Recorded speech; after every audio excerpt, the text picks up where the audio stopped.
Kamran, teşekkür ediyorum sizə. Hörmətli xanımlar və cənablar, əziz dostlar, evvəla axşamınız xeyir olsun. Və mən bu gün qürur hissi duyuram. Ona görə ki, mənim çox əziz, sevimli dostum, xalq artisti Yalçın Əfəndiyevin xatirəsinə həsr olmuş filmin prezentasiyasında iştirak edirəm və mənə nəsib olub bu yıl burada çıxış edir.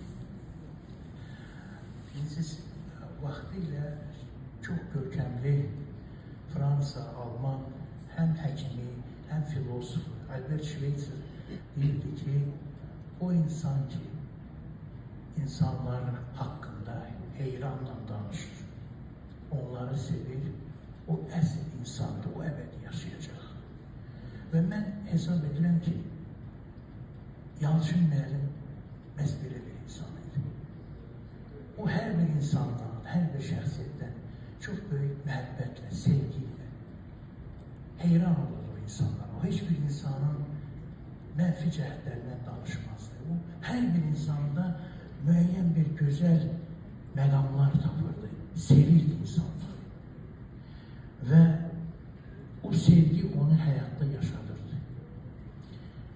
Mən balaca kiçik bir ekskurs eləmək istəyirəm bizim kino tariximizə. Ötən əsrin 60-cı illərinin əvvəllərində Azərbaycan kinosunda bir parlaq bir dövr başladı.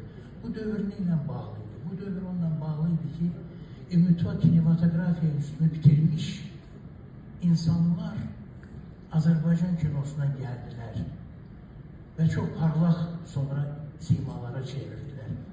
Və bunların sırasında rejissorlardan Yalçın Əfəndiyev, Eldar Quliyev, Oqtay Qasımov bugün buradadır, Teymur Bəkirzadə, dramaturqlarımızdan Əli Qafarov, operatorlarımızdan o dövrünü bitirib gələnlərdən Zaur Məhrəmov və başqaları.